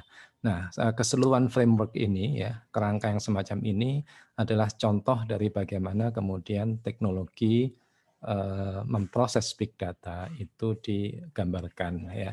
Jadi mulai dari data stream, kemudian data ingestion yang menghubungkan dari sumber data stream tersebut untuk kemudian dialirkan ke baik itu real time processing maupun batch processing. Dan beberapa contoh teknologi di sini seperti tampak pada layar yang saya share di sini ya. Dan ini tidak spesifik untuk social media analytics tentu saja, tapi seluruh persoalan pemrosesan dan analytics terhadap big data itu bisa dikembangkan berbasis pada framework atau teknologi yang semacam ini.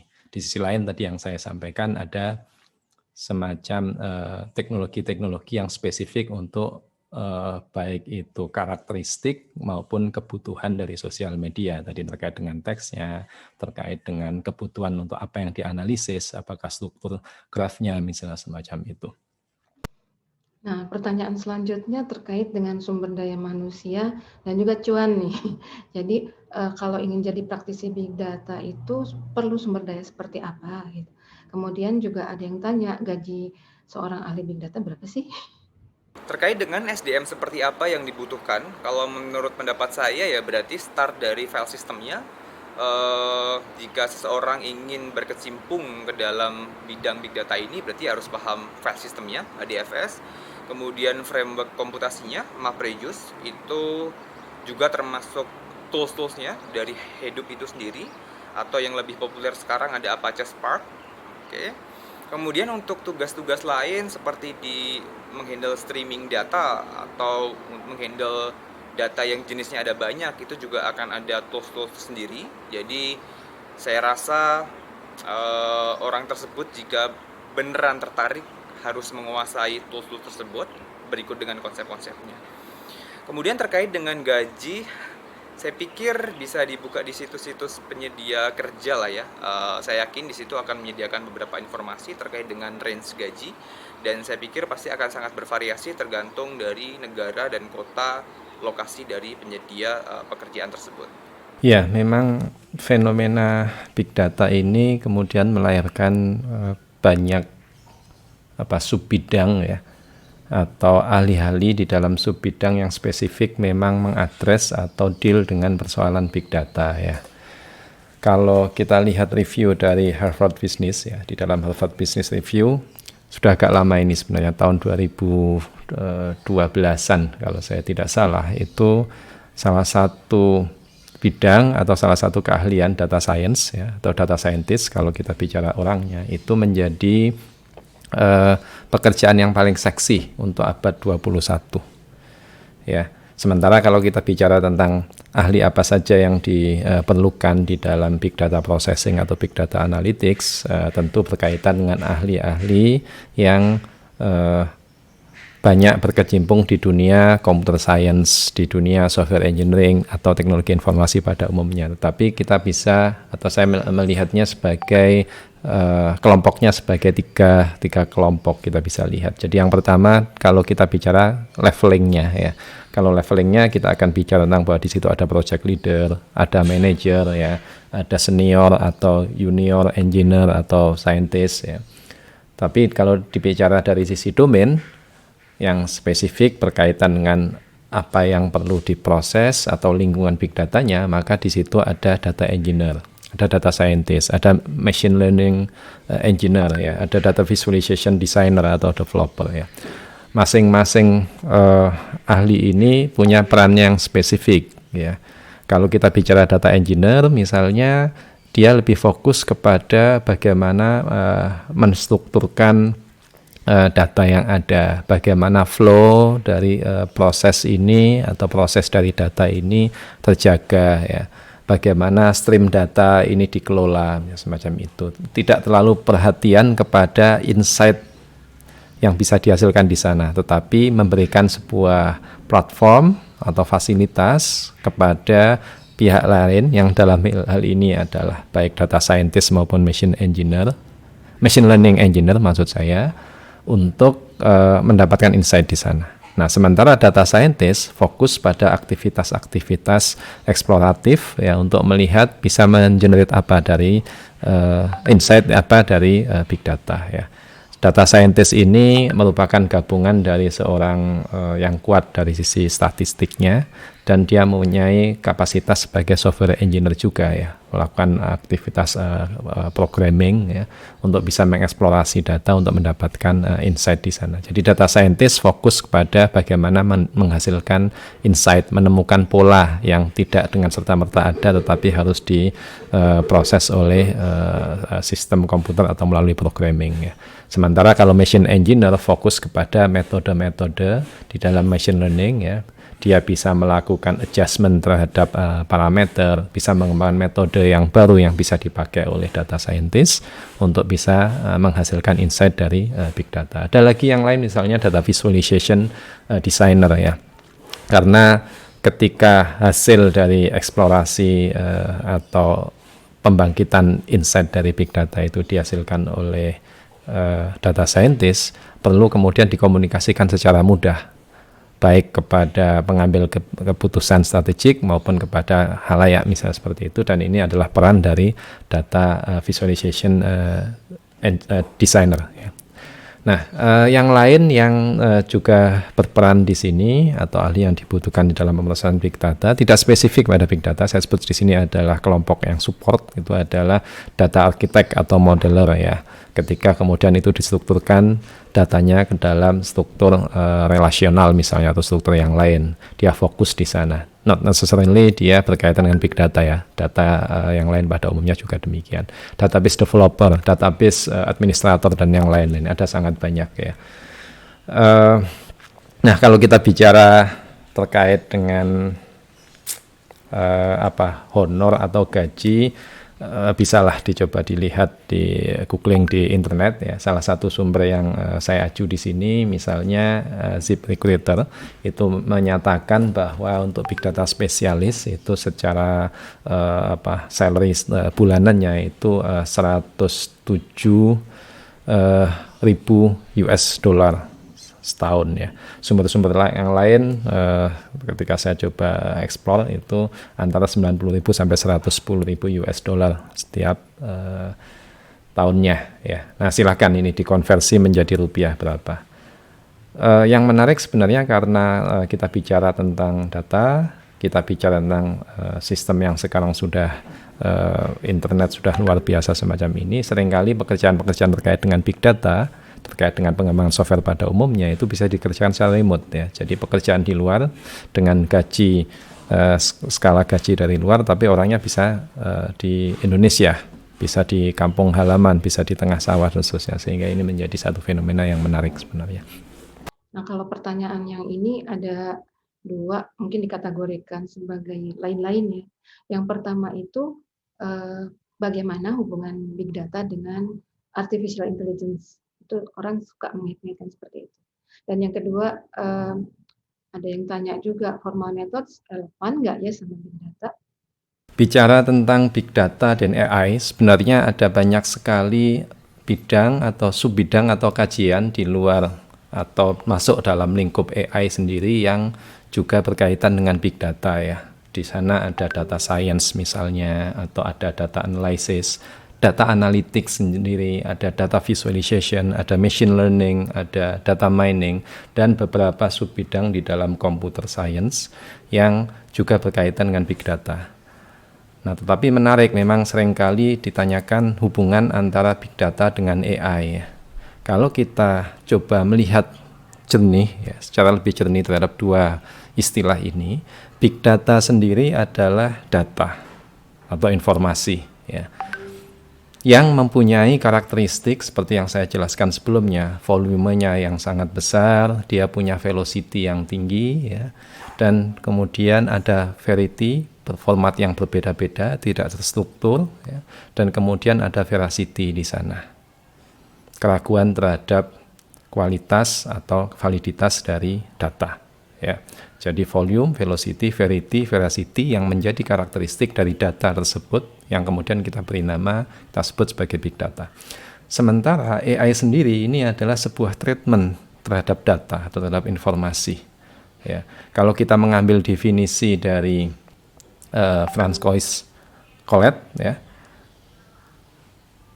penyusun atau yang membangun library Keras, ya, intelligence itu berkaitan dengan kemampuan sistem untuk beradaptasi dan melakukan improvisasi di dalam satu lingkungan yang baru.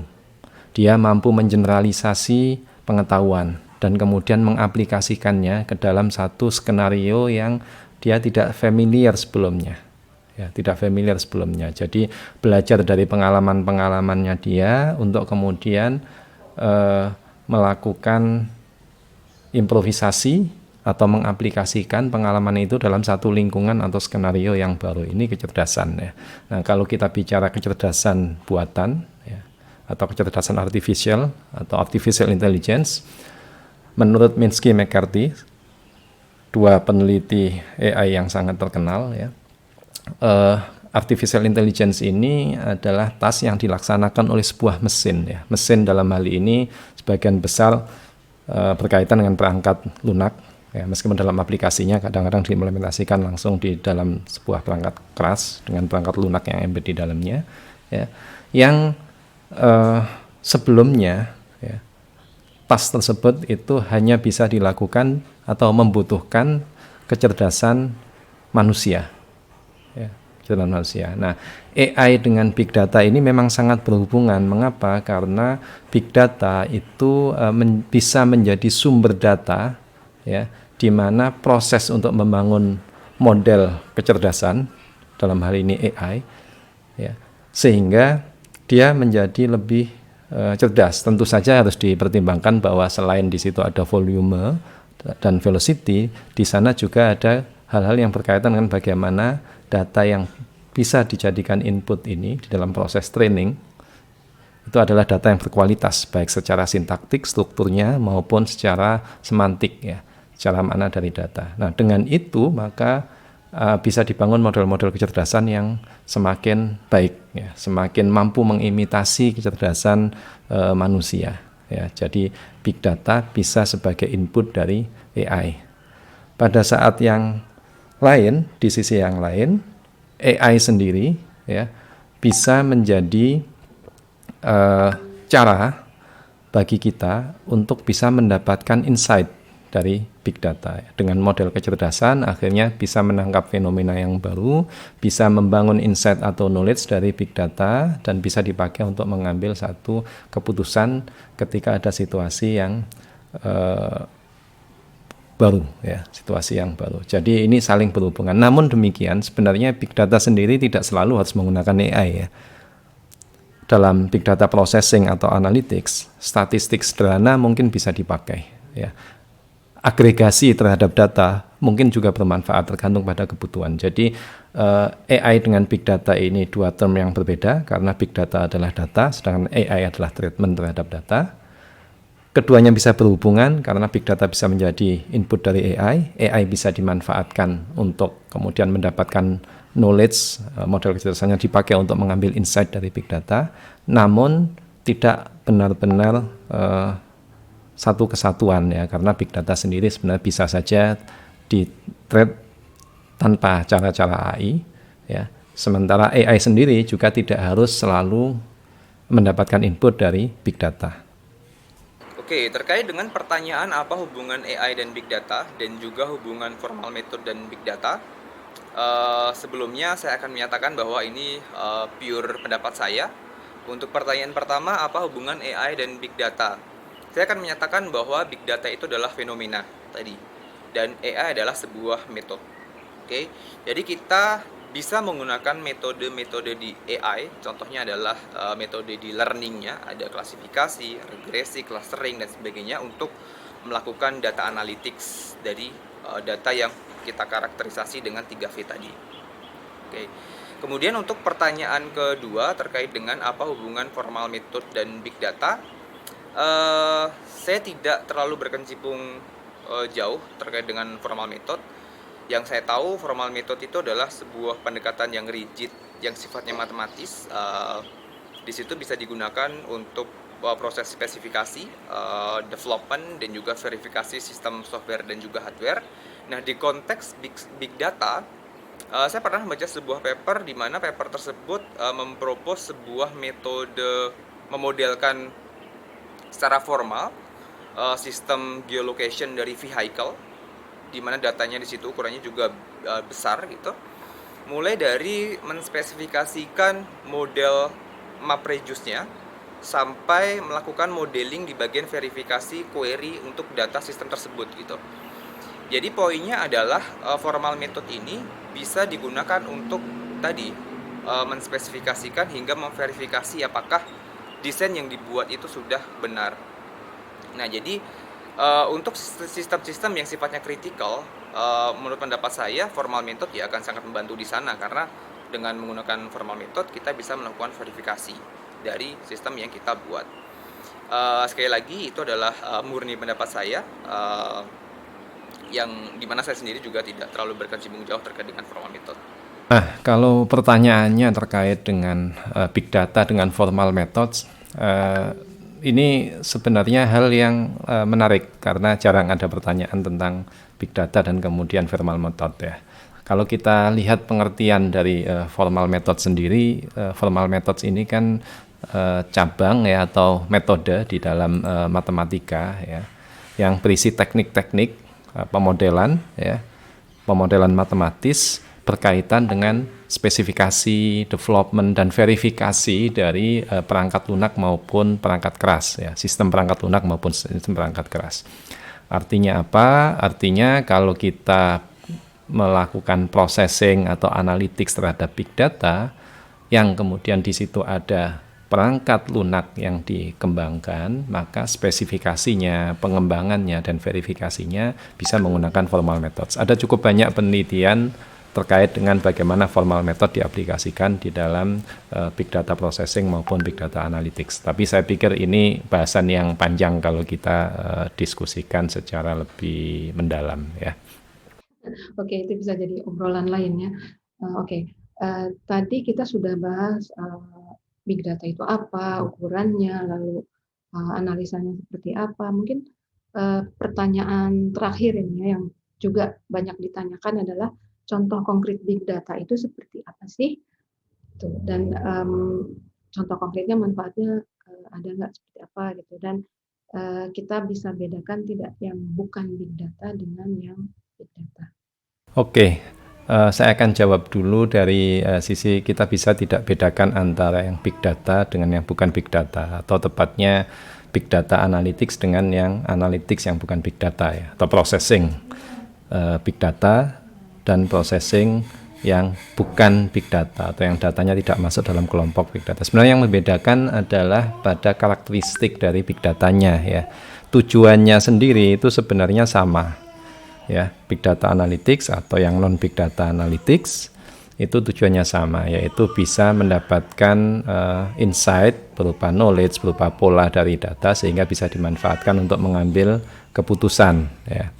Seperti itu. Jadi perbedaannya ada di karakteristik, yang big data mempunyai 4 karakteristik itu, tapi yang paling pokok itu sebenarnya adalah karakteristik dari sisi khususnya sebenarnya adalah velocity, ya, bahwa data mengalir terus-menerus, yang itu pemrosesnya itu kapasitasnya terbatas untuk bisa menampung itu dan memprosesnya secara langsung, sehingga perlu satu cara atau teknologi khusus. Di samping tentu saja karakteristik yang lain, ya, volume, verity, dan veracity tadi. Itu perbedaannya.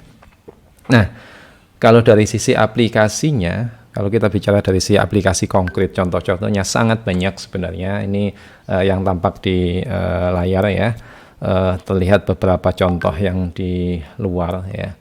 Misalnya saja kita lihat di pemerintah Auckland, New Zealand, itu memanfaatkan data live stream, ya, yang menyangkut 300 base terkait dengan penjualan tiketnya, rutenya, jadwal, dan yang lain-lain, ya, untuk kemudian dianalisis dan merencanakan rute dari base-nya.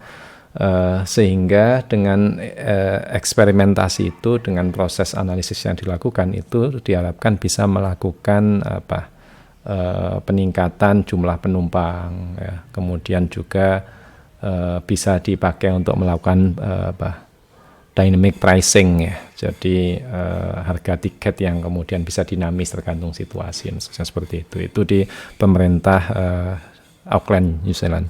Contoh yang lain adalah bagaimana PayPal itu memproses 4.000 miliar message setiap harinya, atau 7 petabyte menggunakan Kafka, dan itu digunakan untuk melakukan tracking terhadap perilaku pengguna fasilitas pembayaran yang dimiliki oleh PayPal, ya. Juga melakukan monitoring terhadap merchant dan yang lain-lain, ya. Spotify misalnya, kita tahu Spotify ini adalah satu sistem yang memfasilitasi kita untuk mendapatkan atau mencari musik, bermain, mendengarkan musik atau lagu begitu. Dia mengkolek data dari seluruh pengguna, ya, dari seluruh penggunanya, semua pengguna yang ada di dunia ini yang menggunakan Spotify, dan menggunakan data tersebut untuk menganalisis penggunanya, kecenderungannya, senang dengan musik apa dan seterusnya, dan itu dipakai untuk memberikan rekomendasi dan saran kepada setiap individu dari penggunanya sesuai dengan karakteristik yang dihasilkan dari hasil analisisnya, ya. Contoh yang lain, Google Map, kita tahu lah, kita menggunakan Google Map ketika kemana-mana. Itu Google Map itu menggunakan real time data yang dikolek, ya, dari smartphone GPS kita sebagai pengguna, ya, kamera traffic, ya, kemudian stoplight, lampu lalu lintas, kemudian laporan-laporan tentang cuaca, dan teks-teks yang ada di sosial media itu bisa memprediksi traffic flow ya, dan memberikan rekomendasi kepada pengguna bagaimana dia harus deal dengan satu situasi lalu lintas tertentu macam itu. Ini Google Map. Contoh yang lain adalah bagaimana IBM dengan proyek IBM Deep Thunder-nya itu melaksanakan atau melakukan satu forecasting terhadap cuaca berdasarkan data cuaca yang dari berbagai macam sensor, dan ini diaplikasikan ke Tokyo ya, diaplikasikan di Tokyo untuk melakukan improvement terhadap forecasting untuk cuaca ya, khususnya terkait dengan bagaimana bisa diprediksi kemungkinan adanya kerusakan pada power lines, pada jaringan listrik ya, terkait dengan situasi cuaca yang bisa ekstrim semacam itu. Lebih jauh lagi tim Jerman ini pada Piala Dunia tahun saya lupa 2014 atau berapa itu menggunakan bagaimana video ya dan data dari pemain Brazil itu untuk dianalisis ya. Jadi data dari pemain Brasil itu dianalisis di setiap gerakannya, sehingga kemudian bisa dipakai untuk mengidentifikasi kekuatan dari pemain Brasil ya, jangkauannya seperti apa dia, bagaimana dia menembak ke gawang misalnya semacam itu ya, dan yang lain-lain. Dan ini dipakai untuk kemudian setelah mengetahui karakteristik itu dipakai untuk melakukan training secara spesifik kepada tim Jerman sendiri dalam rangka untuk deal dengan pemain-pemain tersebut semacam itu ya. Jadi sangat banyak penggunaan big data dalam real world ya, dalam berbagai macam case, ada di dunia kesehatan, ada di dunia pendidikan, entertainment, di pemerintahan dan seterusnya, tergantung pada dua hal ya, sumber datanya dari mana dan kemudian insight apa yang kemudian kita ingin dapatkan melalui analisis, melalui processing dari big data tersebut. Nah, berikutnya berkaitan dengan apa yang pernah kami lakukan di ITB di lingkungan kelompok keahlian Knowledge and Software Engineering ya, KSE, terkait dengan hal tersebut. Saya berikan satu contoh konkret saja. Beberapa tahun yang lalu, sekitar 2 tahun atau 3 tahun yang lalu, kita cukup intensif melaksanakan berbagai macam penelitian berkaitan dengan data GPS, ya, data pergerakan yang kita collect dari GPS. Kita sempat kerjasama juga dengan perusahaan taksi untuk mendapatkan datanya. Nah, apa yang kita bisa dapatkan di sana melalui analisis terhadap data GPS, memang belum live stream pada saat itu, tapi prinsipnya kita mengarah ke sana ya, mengambil data dari live streamnya GPS, kemudian dari situ kita bisa melakukan berbagai macam analisis di sana. Misalnya saja dari pergerakan taksi atau pergerakan orang ya, penumpang, itu kita bisa mengambil pola bahwa next destination-nya di mana dia kalau pola pergerakannya seperti ini gitu ya. Yang lain adalah kita bisa melakukan analisis terhadap bagaimana perilaku dari sopir taksi ketika asalnya ya mengangkut penumpang dari mana menuju ke tujuan yang mana, itu bagaimana mereka mengikuti jalur yang normal yang biasa dipakai kebanyakan sopir taksi. Apakah kemudian ada supir taksi yang kemudian menggunakan jalur yang lain ya. Ini menarik untuk melakukan analisis terhadap ini ada anomali. Belum tentu anomali itu karena supir taksinya nakal, belum tentu karena ingin mendapatkan speedometer ya, ukuran bayaran taksinya itu lebih mahal karena mengambil jarak yang jauh misalnya seperti itu. Bisa juga karena macet, tapi paling tidak kita bisa memberikan warning kepada perusahaan taksi untuk melihat bahwa ini ada supir taksi yang jalur perjalanannya itu berbeda dari jalur perjalanan yang biasa dipakai ya. Nah, lebih jauh kami juga memanfaatkan data taksi ini untuk melakukan prediksi ya, melakukan prediksi terhadap banyaknya penumpang di satu wilayah tertentu. Saya akan coba demokan di sini ya. contoh aplikasi kami yang sederhana yang memanfaatkan data di mana supir taksi mengambil penumpang dan datanya time series dalam arti beberapa hari ke belakang ya, sampai beberapa bulan ke belakang, dan dipakai untuk melakukan prediksi pada waktu tertentu di area tertentu itu akan ada berapa supir taksi. Ini berguna untuk memberikan kesempatan kepada supir taksi untuk dia bisa mangkal ke tempat yang dekat dengan banyaknya potensi penumpang ya, semacam itu. Kita lihat ini contoh prototipenya.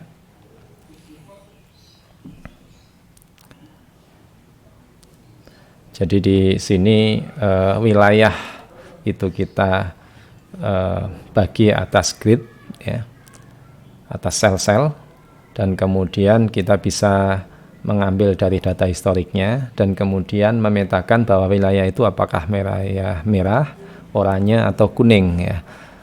Merah artinya di situ ada jumlah penumpang yang cukup potensial yang banyak, kemudian oranye agak banyak, dan kemudian kalau kuning ada tetapi tidak terlalu banyak, semacam itu. Ini kita pernah aplikasikan dan menggunakan data real dari data yang kita dapatkan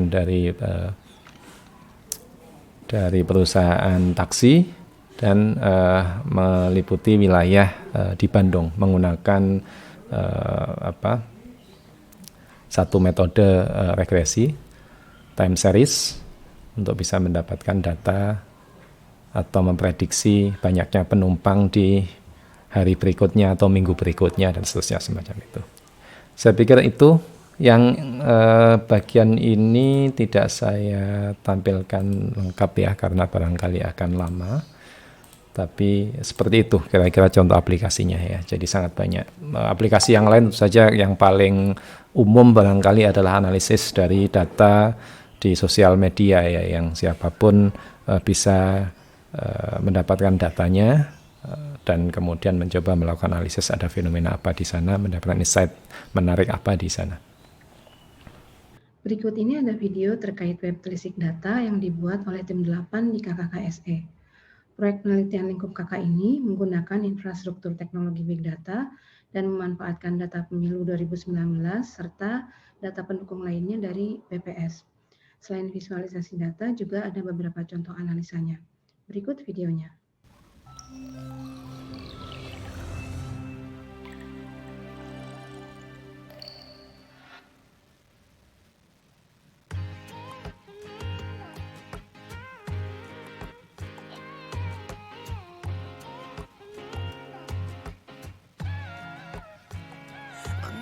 세상이 멈췄어 아무런 예고도 없이 꿈은 기다림을 몰라서 눈치 없이 와버렸어 자국이 지워진 거리 여기 남아져있는 나 혼자 가는 시간이 미안해 말도 없이 오늘도 비가 내릴 것 같아 흠뻑 젖어버렸네 아직도 멈추질 않아 저 먹구름보다 빨리 달려가 그럼 될 줄 알았는데 나 겨우 사람인가 봐 몹시 아프네 세상이란 놈이 지갑기 덕분에 눌러보는 먼지 쌓인 배갑기 넘어진 채 청하는 엇박자의 춤 겨울이 오면 내쉬다 더 뜨거운 숨 끝이 보이지 않아 출구가 있긴 한가발이 뜨지 않아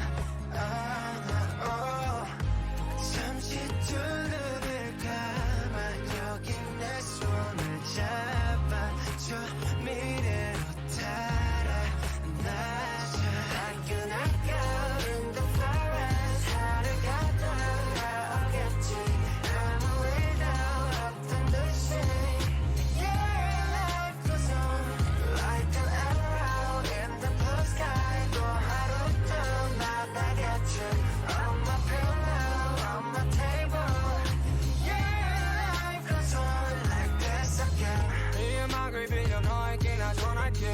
사람들은 말해 세상이 다 변했대 다행히도 우리 사이는 아직 여태 안 변했네 내 하루 시작과 끝 안녕이란 말로 오늘과 내일 또 함께 이어보자고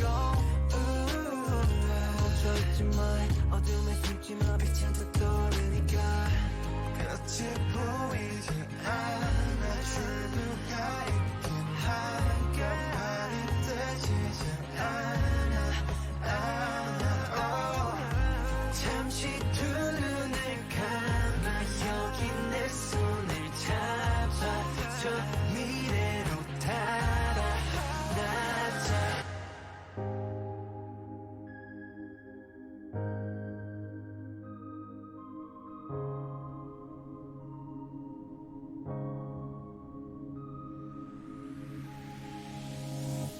Like an echo in the forest 하루가 돌아오겠지 아무 일도 없던 듯이 Yeah, life goes on Like an arrow in the blue sky 또 하루 또 날아갔지 On my pillow, on my table Yeah, life goes on like this again